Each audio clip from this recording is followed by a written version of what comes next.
এই সময়ে এই অবস্থায় কোনো কিছু বলা আসলে আমার জন্য দুষ্কর।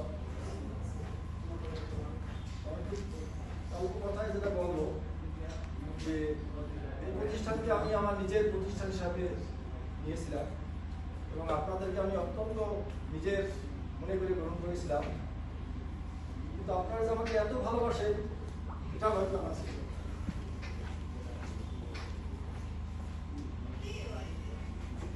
আমি ধন্যবাদ এবং সাধুবাদ জানাই রিসার্চ কাউন্সিলের সম্মানিত সম্পাদককে।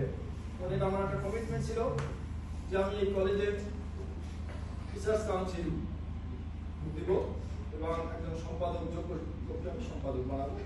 তো মনে হয় আমার চয়েস ঠিকই ছিল। বর্তমান যুগ হলো গিভ অ্যান্ড টেক। আমি তাকে সম্মানিত করেছি বিদায় আজকে আমিও সম্মানিত হয়েছি এবং আপনাদের আন্তরিকতা এবং সম্পাদকের সঠিক নেতৃত্বের কারণে আজকে আমরা এত বছর পর হলেও আমরা এখানে বসতে পেরেছি। এই জন্য আবার আমি তাকে সাধুবাদ জানাই। শিক্ষকদের মুখে যে সমস্ত আমার বিশেষতা আপনারা করেছেন, বিশেষ শুনেছে, আসলে আমি এগুলার অধিকারী না, তো আপনারা অত্যন্ত ভালোবাসেন বিদায় আমাকে এই সমস্ত বিশেষণে ভূষিত করেছেন। এই জন্য আপনাদেরকে ধন্যবাদ জানাই। আমার জীবনে একটা চাওয়া ছিল যে আমি চাকরি জীবনের কোন এক সময় যদি আমার নিজের এলাকায় কোনো প্রতিষ্ঠানে কাজ করার সুযোগ হয় কিছু করবো, সেই মনোভাব নিয়ে আমি এসেছিলাম এখানে। এবং আত্মীকৃত কলেজগুলোর অনেক বদনাম আমি আমার কলিগদের মুখে শুনেছি, সেগুলো আমার কাছে ভালো লাগে না।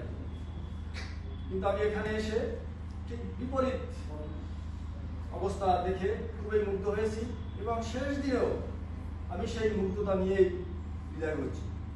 একটা মহান করুণাময় আল্লাহ পাকের দরবারে লাখ কোটি শুকরিয়া যে আমি এখানে আরো কিছু করার ইচ্ছা আমার ছিল, কিন্তু সেই সময় সুযোগ পরিবেশ আমি পাই নাই, বিদায় করা সম্ভব হয়নি।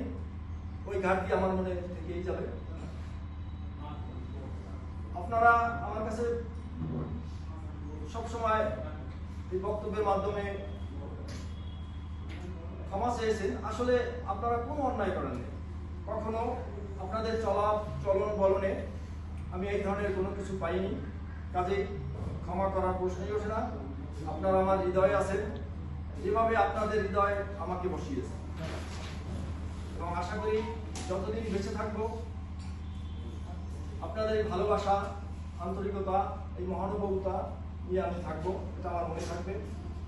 চাকরি জীবনের শেষে আমি এত ভেঙে পড়িনি। গত সপ্তাহে আমি মনের দিক থেকে খুবই ছিলাম যে বিদায় হবো, যাবো, কি আছে।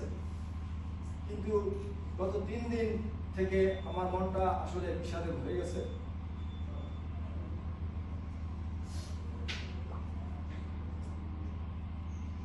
আর হয়তো কোনোদিন আপনাদের সাথে হবে, আমি বুঝতে পারবো না।